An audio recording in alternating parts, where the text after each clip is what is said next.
Hello everyone, तो कैसे हो आप सब लोग। होप कि आप सब अच्छे होंगे। तो दोस्तों इस वीडियो में हम डिस्कस करने वाले जो अपनी क्रूड ड्रग है उनकी क्लासिफिकेशन के बारे में, जो कि अपना जो फार्माकोग्नोसी है बी फार्मा फोर्थ सेमेस्टर का, उसके जो है चौथा लेक्चर है। लास्ट वीडियो में हमने डिस्कस किया हुआ था जो अपनी ऑर्गेनाइज्ड और अनऑर्गेनाइज्ड ड्रग के बारे में। तो इस वीडियो में हम डिस्कस करने वाले हैं जो अपनी क्रूड ड्रग है उनकी क्लासिफिकेशन के बारे में। तो सबसे पहले जो अपन क्रूड ड्रग होती क्या है वो अपन देखेंगे, देन उसका क्लासिफिकेशन अपन देखेंगे। तो सबसे पहले जो क्रूड ड्रग होती है वो क्या होती है, एक सिंपल ड्रग होती है। जब भी अपन अपने एक ड्रग के रूप में अपने डिसीज को प्रिवेंट करने के लिए, डायग्नोसिस करने के लिए अपन जो प्लांट, एनिमल, मिनरल और मैरिन यानी कि जो पार्ट है उनको अपन यूज करते हैं, उसके जो किसी भी केमिकल के साथ ट्रीट किए हुए, सिर्फ अपन क्या करेंगे, जो अपन इसको जो जैसे अपने कोई प्लांट है, ठीक है, एनिमल है, उनके पार्ट को अपन कलेक्ट करेंगे, ठीक है, उसको क्या करेंगे अपन ड्राइंग करेंगे, उससे उसका जो अपन साइज रिडक्शन करके अपन यूज करते हैं तो उसे क्या कहते हैं, क्रूड ड्रग कहते हैं। ठीक है, और याद रखना इनको सिर्फ अपन नेचुरल फॉर्म में अपन यूज करते हैं, किसी भी केमिकल के साथ ट्रीट नहीं करते हैं। ठीक है, तो क्रूड ड्रग का जो नेचुरल सोर्स है वो क्या होते हैं, जैसे कि प्लांट हो गया, एनिमल हो गया, मिनरल एंड माइक्रो ऑर्गेनिज्म क्या है, इन नेचुरल सोर्स है क्रूड ड्रग के। अब क्या रहता है, अपने जो क्रूड ड्रग रहता है इनका एक वाइड डिस्ट्रीब्यूशन रहता है, जिससे कि इनका क्लासिफिकेशन का अरेंजमेंट एक डेफिनेट सीक्वेंस में करना एक नेसेसरी हो जाता है। इसलिए अपन इसको जो प्रॉपर तरीके से समझने के लिए जिससे अपन इसको अंडरस्टैंड कर सकें इजीली, तो जो अपने जो क्लासिफिकेशन किया गया है, ठीक है, जितने भी क्लासिफिकेशन होते हैं सभी क्लासिफिकेशन के क्या होते हैं, देखो कुछ एडवांटेज भी होते हैं, डिसएडवांटेज भी होते हैं, बट अपन जो स्टडी के पर्पज से अपन क्या है, जो इसको जो है फार्माकोग्नोसी में 7 तरह से क्लासीफाई किया गया। जैसे सबसे पहला क्लासिफिकेशन है वो अल्फाबेटिकल क्लासिफिकेशन, दूसरा है मॉर्फोलॉजिकल क्लासिफिकेशन, टैक्सोनॉमिकल क्लासिफिकेशन, और टैक्सोनॉमिकल क्लासिफिकेशन को अपन क्या कहते हैं, बायोलॉजिकल क्लासिफिकेशन कहते हैं, और केमिकल क्लासिफिकेशन, फार्माकोलॉजिकल क्लासिफिकेशन, और कीमोटैक्सोनॉमिकल और सेरोटैक्सोनॉमिकल क्लासिफिकेशन। ये 7 तरह से फार्माकोग्नोसी में क्रूड ड्रग को क्लासिफाई किया गया है। अब सबसे पहले जो अपना क्लासिफिकेशन है वो अल्फ़ाबेटिकल क्लासिफिकेशन।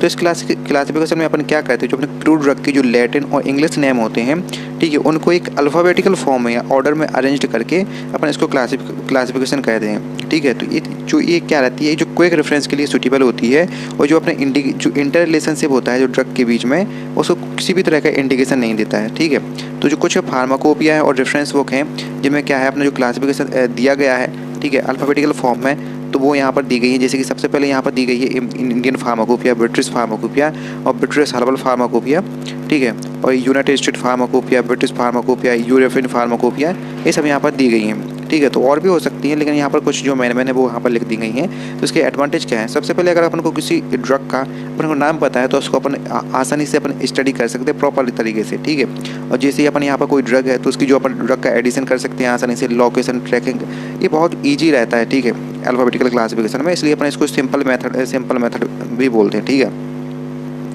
और इसको पता है, इसको जो हैंडल करने के लिए किसी भी टेक्निकल पर्सन की अपन को रिक्वायरमेंट नहीं रहती है, इसको कोई भी हैंडल कर सकता है। भाई इसको हैंडल करने में क्या है यार, उसमें थोड़ी ना कुछ है कि तुमको कुछ पहले से तैयारी करके होनी चाहिए। नहीं, अल्फ़ाबेटिकल फॉर्म में है यार, तुम बुक खोलो, मतलब जहाँ पर भी वो अल्फ़ाबेटिकल क्लासिफिकेशन में क्रूड ड्रग को क्लासिफाइड किया गया, बुक को खोलो, तुम आसानी से उसको देख सकते हो।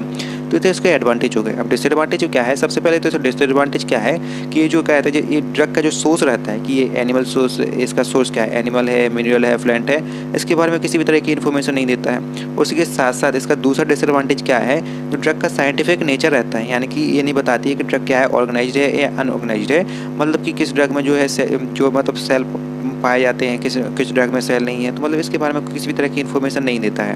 ठीक है, तो ये तो हो गया अल्फ़ाबेटिकल क्लासिफिकेशन।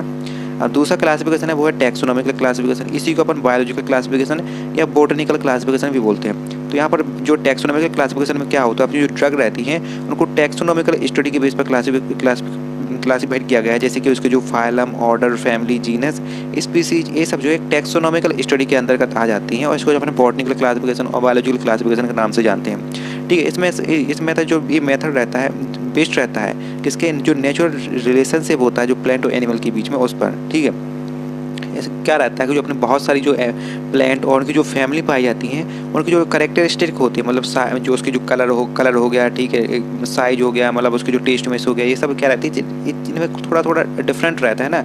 इसी डिफरेंट के बेस पर जो अपन क्रूड ड्रग को किस फैमिली से बिलोंग करती है, ये अपन जो है पता कर सकते हैं। ठीक है, जो ये ड्रग रहती है देखो प्लांट से ऑब्टेन होती है, और प्लांट के पास जो है जो फ्लावर हो गया, लीफ हो गया, फ्रूट हो गया, सीड्स हो गए, ये सब के अलग अलग होते हैं ना, सबके फूल, पत्तियाँ, ठीक है, ये सब अलग अलग होते हैं। ठीक है, तो इससे क्या कर सकते हैं अपन ठीक है। उनका जो क्लासिफिकेशन कर दिया जाता है उसकी फैमिली के बेस पर कि मान लो जैसे एंजियोस्पर्म फैमिली के प्लांट एक साइड हो गया, रोटेशिया फैमिली के प्लांट जो है एक तरफ हो गया, इस तरह से इसको क्लासीफाइड कर दिया जाता है। ठीक है। और एडवांटेज क्या है, सबसे पहले तो इसका जो क्लासिफिकेशन रहता है बहुत ईजी रहता है। इसके साथ साथ ये जो ड्रग की जो स्पीसीज है, फैमिली है, ठीक है, फाइलम वाइलम, मतलब ड्रग के बारे में इन्फॉर्मेशन यहाँ पर आसानी से मिल जाती है। और इसका डिसएडवांटेज भी बहुत है। सबसे पहले इसका डिसएडवांटेज तो यही है कि ये जो है ये बताने में फेल हो जाता है कि जो अपने जो ड्रग है वो ऑर्गेनाइज्ड है या अनऑर्गेनाइज्ड है ना। तो ये तो इसका पहला डिसएडवांटेज होगा। दूसरा डिसएडवांटेज ये है कि जो ड्रग का जो जैसे कोई क्या रहता है, जो केमिकल नेचर रहता है, ठीक है, केमिकल नेचर रहता है जो एक्टिव कॉन्स्टिट्यूएंट का, उसको बताने में फेल हो जाता है। इसी के साथ साथ जो उसका थेराप्यूटिक यूज है, ठीक है, वो भी नहीं बता पाता है कि कौन सा ड्रग किस थेराप्यूटिक यूज में वर्क होता है। साथ ही साथ उसमें कौन सा केमिकल प्रेजेंट है, ठीक है, ये सब बताने में वो फेल हो जाता है। यहाँ पर ये एक एग्जांपल दिया गया है, आप चाहो तो बुक से और भी बना सकते हो, लेकिन यहाँ पर मैंने एक ही बना रखा है। जैसे कि यहाँ पे एक एग्जांपल दिया गया, इसका फाइलम क्या है, स्पर्मेटोफाइटा, डिवीजन क्या है, एंजियोस्पर्म, जैसे क्लास हो गया डाइकोटाइलेडोन्स, ऑर्डर क्या है, रोजेल्स, फैमिली क्या है, लेग्यूमिनेसिया, सब फैमिली क्या है, पेपिल्यूनेसिया, ठीक है। इसका जीनस क्या है, जीनस यहाँ पर दिया गया एस्ट्रगेलस मायरोक्जिलोन, और स्पीसीज में क्या दिया गया, एस्ट्रगेलस गुमेफायर मायरोक्जिलोन वेल्सम। यहाँ पर क्या है अपना टैक्सोनॉमिकल क्लासिफिकेशन जो है। अब अपना तीसरा क्लासिफिकेशन है वो है मॉर्फोलॉजिकल क्लासिफिकेशन। तो मॉर्फोलॉजिकल क्लासिफिकेशन में क्या रहता है, जो अपनी ड्रग रहती हैं देखो दो तरह की होती है, एक होती है ऑर्गेनाइज्ड ड्रग, एक होती है अनऑर्गेनाइज्ड ड्रग। तो उसी के बेस पे जो अपनी मॉर्फोलॉजिकल क्लासिफिकेशन में यहाँ पर क्लासिफिकेशन किया गया है। तो ऑर्गेनाइज्ड ड्रग वो ड्रग होती हैं जिनमें क्या है, एक प्रॉपर सेलुलर स्ट्रक्चर पाया जाता है, ठीक है। यहाँ पर जैसे कि कुछ प्लांट के पार्ट होते हैं जैसे leaf, flower, fruit, seed, boots, वार्क, रूट, रिजोम्स, ये सब जो ऑर्गेनाइज्ड ड्रग के अंतर्गत आ जाती है। अनऑर्गेनाइज्ड ड्रग वो ड्रग होती हैं जिनमें जो प्रॉपर सेलुलर स्ट्रक्चर नहीं पाया जाता है, जैसे कि अपने जो ड्राई लेटेक्स हो गई, गम हो गए, एक्सट्रैक्ट हो गई, ये सब जो है अनऑर्गेनाइज्ड ड्रग के रूप में आ जाती है। तो इस जो क्लासिफिकेशन में इस तरह से जो है क्रूड ड्रग का क्लासिफिकेशन किया गया है। यहाँ पर जो ऑर्गेनाइज्ड ड्रग हैं, ठीक है, यहाँ पर बहुत सारे ऑर्गेनाइज्ड ड्रग दिए गए हैं, जैसे कि लीफ है, धतूरा आ जाता है, सेन्ना, यूकेलिप्टस, वसाका, डिजिटेलिस, ऐसी पार्क में सिन्नामोन, सिंचोना, कुर्ची इत्यादि आ जाती है। यहाँ पर बहुत सारे एग्जाम्पल दिए गए हैं, तो आपको जितनी याद हो जाए वो कर सकते हो। वैसे भी आपने जो लास्ट वीडियो में मैं बताया हुआ था इसके सबके बारे में डिटेल में, तो आप वहाँ से देख लो, तो ऑर्गेनाइज्ड और अनऑर्गेनाइज्ड के बारे में आपको पता चल जाएगा, है ना। तो यहाँ पर आपको जरूरी नहीं है जितनी आपको याद हो जाए उतने लिख लेना, लेकिन कम से कम 2 या 3 तो होने चाहिए ना हर एक एग्जाम्पल, है ना। तो यहाँ पर एडवांटेज में देखो, इसके एडवांटेज क्या है। सबसे पहले क्या रहता है, जो अपने प्रैक्टिकल पर्पज़ के लिए बहुत ही ज़्यादा उपयोगी रहते हैं, क्योंकि पता है ऑर्गेनाइज अनऑर्गेनाइज ड्रग के बारे में बताता है, तो इससे प्रैक्टिकल पर्पज़ से ज़्यादा उपयोगी रहता है, ठीक है। सबसे पहले क्या रहता है कि जो अगर अपन को पता है, ठीक है, कि इफ़ केमिकल कॉन्टेंट और action of drug is not non, not known the drug can be study properly. अगर अपन को जो केमिकल कंटेंट और जो ड्रग का एक्शन के बारे में पता नहीं है, फिर भी अपन इसकी स्टडी क्या कहते हैं, प्रॉपर तरीके से कर सकते हैं। इसके साथ जो ड्रग का सोर्स रहता है, ठीक है, उसके बारे में भी आइडिया देता है ना। क्योंकि अगर जो प्लांट से अगर कोई ड्रग आ रही है तो उसमें बेसिक सी बात है कि उसमें जो है आसानी से उसमें सेल्फ प्रेजेंट रहेगा ना, क्योंकि प्लांट में सेल्फ प्रेजेंट रहता है, तो उसके बारे में इन्फॉर्मेशन आसानी से दे देता है ना, ठीक है। तो और ये क्या रहती है, जो ऑर्गेनाइज्ड और अनऑर्गेनाइज्ड ड्रग के बारे में बताता है। तो ये क्या है, इसका एक एडवांटेज हो गया ना, मेन एडवांटेज तो यही है, ठीक है। इसके डिसएडवांटेज क्या है, तो सबसे पहला डिसएडवांटेज ये है कि जब भी अपन जो क्रूड ड्रग रहती हैं उनका कलेक्शन करते हैं, सुखाते हैं या पैकिंग करते हैं, तो उनकी मॉर्फोलॉजी चेंज हो जाती है, जिससे क्या रहता है, जब अपन को स्टडी करने में डिफिकल्ट पड़ जाता है। और दूसरा डिसएडवांटेज क्या है कि जो रहते हैं जो जैसे कि बायोलॉजिकल सोर्स, केमिकल कॉन्स्टिट्यूट और इसके जो थेराप्यूटिक यूजेस है उसके बारे में किसी भी तरह का कोई भी इन्फॉर्मेशन ये नहीं देता है। इसी के साथ साथ अगर कोई प्लांट है उसकी जो पार्ट है अगर डिफरेंट तरह के केमिकल कॉन्स्टिट्यूट उसमें प्रेजेंट हैं, तो जो उसको क्लासिफिकेशन करना भी इसको अपना डिफिकल्ट पड़ जाता है। अब चौथा है केमिकल क्लासिफिकेशन। केमिकल क्लासिफिकेशन में क्या होता है कि जो ड्रग रहती हैं, ठीक है, उनके अंदर जो एक्टिव केमिकल कॉन्स्टिट्यूएंट प्रेजेंट रहता है उसके केमिकल नेचर के बेस पे अपनी केमिकल क्लासिफिकेशन में क्रूड ड्रग को अपन क्लासीफाई करते हैं, ठीक है। और जो देखो ये जो केमिकल नेचर होता है, ठीक, उसी पे जो अपनी फार्माकोलॉजिकल एक्टिविटी प्रेजेंट रहती है, ठीक है, क्योंकि जिस तरह का जो केमिकल नेचर होगा उसी तरह के अपन को फार्माकोलॉजिकल एक्टिविटी तो अपन को आएगी। यहाँ पर कुछ एग्जांपल दिए गए, जैसे कि एल्कलॉइड रहता है, एक केमिकल रहता है जैसे कि सिंचोना, धतूरा, विंका, नक्सभूमिका, टी और रोवोल्फियम में पाया जाता है। ये देखो ये जो नोट्स हैं आपको डिस्क्रिप्शन में दिए गए हैं, तो वहाँ से आप डाउनलोड कर लो, सिर्फ यहाँ से आप समझ सकते हो, ठीक है। तो यहाँ पर जो ग्लाइकोसाइड दिया गया जैसे कि सेना, डिजिटेलिस, एलोई, जिनसेक वगैरह और बहुत सारे यहाँ पर एग्जाम्पल दिए गए हैं। यहाँ पर मैंने 9 एग्जाम्पल लिखे हैं, तो जो भी आपको ईजी लगे तो वो लिख सकते हो, लेकिन कम से कम 2 या 3 तो होनी चाहिए, है ना। तो लेकिन एडवांटेज डिसएडवांटेज ये लिखना बहुत जरूरी है ना। तो एडवांटेज क्या है, सबसे पहले अगर अपन को केमिकल कॉन्स्टिट्यूएंट पता है तो अपन उसको जो ड्रग को आसानी से स्टडी कर सकते हैं, और अपन को केमिकल कॉन्स्टिट्यूएंट पता है तो यार उसके मेडिसिनल यूज के बारे में भी पता कर सकते हैं ना। और इसका डिसएडवांटेज क्या है? सबसे पहला डिसएडवांटेज तो यही है कि ऑर्गेनाइज्ड और अनऑर्गेनाइज्ड ड्रग के बारे में नहीं बताता है। इसके साथ साथ जो ड्रग का सोर्स रहता है कि ये ड्रग कहाँ से आई है, एनिमल सोर्स है या प्लांट सोर्स है इसका, ठीक है, इसके बारे में कोई भी इन्फॉर्मेशन नहीं देता है। इसी के साथ इसका जो तीसरा मेन डिसएडवांटेज है वो क्या है? अगर मान लो कोई ड्रग है, दो तरह के उसमें केमिकल कॉन्स्टिट्यूएंट प्रेजेंट है, ठीक है, तो उसका कोई एक जो है किसी भी तरह का नो प्रॉपर प्लेसमेंट नहीं दी गई है, मतलब कहीं भी मिल जाते हैं, है ना। तो यहाँ पर जैसे एग्जांपल लिया है, जैसे certain are found in content, जैसे एल्कोलॉइड्स और ग्लाइकोसाइड है, जैसे सिंचोना है, ठीक है, तो उसमें एल्कोलॉइड और ग्लाइकोसाइड दोनों पाए जाते हैं, तो ये दोनों जगह मिल जाएगी, है ना। ऐसी जो अपने नटमेग है उसमें फिक्स्ड और वोलेटाइल और दो तरह के केमिकल कॉन्स्टिट्यूएंट पाए जाते हैं। तो इस तरह की जो ड्रग होती हैं उनको जो है डिफ़िकल्ट है कैटेगराइज करने के लिए, ठीक है, प्रॉपर तरीके से।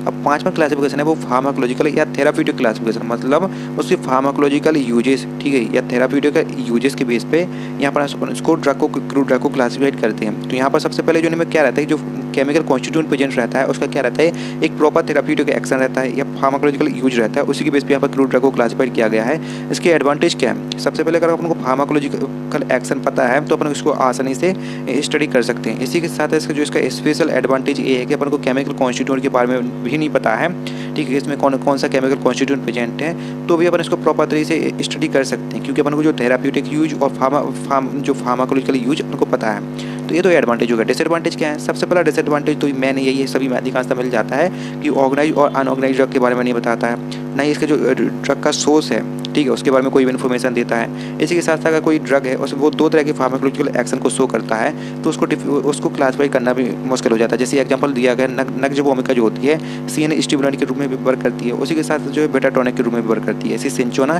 बेटा टॉनिक के साथ साथ एंटी मलिया और एंटी पायरेबेटिक प्रॉपर्टी भी रखती है। तो जो भी ड्रग जो है दो तरह के फार्माकोलॉजिकल एक्शन शो करती हैं, ठीक है, उनको जो है कैटेगराइज करना, क्लासीफाई करना इसमें डिफिकल्ट पड़ जाता है। चौथा डिसएडवांटेज क्या है कि अगर कोई ड्रग है वो दो तरह उसमें जो उसका मैकेनिज्म ऑफ एक्शन है, ठीक है, मोड ऑफ एक्शन या मैकेनिज्म ऑफ एक्शन, ठीक है, अगर वो डिफरेंट है, ठीक है, लेकिन फिर भी उन्हें जो एक साथ कर दिया जाता है। जैसे कि जो कैस्ट्रल ऑयल होता है, ठीक है, वो क्या होता है, इरिटेंट पर्जेटिव होती है। एसेप्गोल क्या होता है, वो जो है बल्क पर्जेटिव होती है, लेकिन फिर भी इनको एक ही ग्रुप में जो अपन क्लासीफाइड कर दिया, मतलब प्लेस्ड किया गया है, रखा गया है ना। तो इसका डिसएडवांटेज है।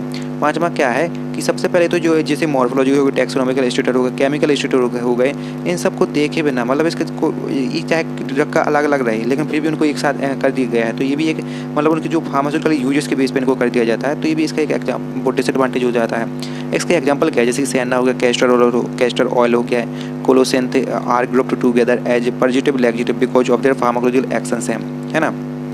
तो यहाँ पर एग्जांपल दिए गए हैं, तो एग्जांपल आपको जितनी याद हो जाए तो आप लिख लो। यहाँ पर बहुत सारे एग्जांपल दिए गए हैं, तो जो भी आपको इजी लगे तो वो लिख लो, है ना। ये नोट्स जो है डिस्क्रिप्शन में दिए गए हैं, तो आप वहाँ से डाउनलोड कर सकते हो, है ना। तो आप जो है कीमो टैक्सोनॉमिकल क्लासिफिकेशन को देखो, तो कीमो टैक्सोनॉमिकल क्लासिफिकेशन देखो, नाम से समझ कि केमिकल भी है और टैक्सेस भी है। मतलब इसमें अपन क्या किया गया है, जो टैक्सोन रहते हैं, ठीक है, उनकी जो केमिकल सिमिलरिटी होती है उसके बेस पर अपन को यहाँ पर ड्रग को क्लासिफाइड किया गया है। मतलब कि क्या रहती है, जैसे बहुत मान क्या रहती है, जैसे एक फैमिली रहती है, जैसे अपन के पास एक है ओम्बेलिफेरिया हो गई, तो ओम्बेलिफेरिया नाम के जितने भी प्लांट होंगे ना उसमें केमिकल ग्रुप जो है कॉमन रहेगा, जैसे वोलेटाइल ऑयल उनमें प्रेजेंट रहेगा। तो इसी तरह के बेस पर यहाँ पर जो ड्रग को क्लासिफाइड किया गया है। ऐसे जो रुटेसिया नाम की जो फैमिली के प्लांट रहते हैं उनमें रुटेन नाम पाया जाता है, ये एग्जाम्पल और भी दिए गए हैं। इसका एडवांटेज क्या है? सबसे पहले इसका एक ही एडवांटेज है कि जो है इसकी जो प्रॉपर तरीका अपन इसको अंडरस्टैंड कर सकते हैं अच्छे से, अगर उसको अपन केमिकल कॉन्स्टिट्यूएंट, बायोलॉजिकल सिंथेसिस और उसकी जो पॉसिबल एक्शन के रिलेशनशिप को, है ना।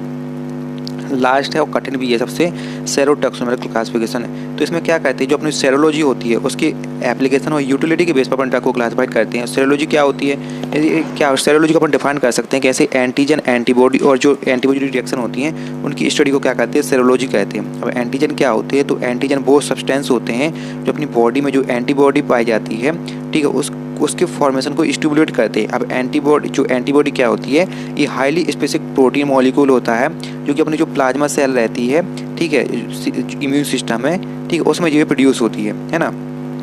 तो this classification express the similarity and dissimilarity among different tag, जो यानी अपनी जो बॉडी में जो एंटीजन पाए जाते हैं, ठीक है, उनमें सिमिलरिटी और डिसिमिलरिटी को क्या रहता है, ये एक्सप्रेस करता है ना।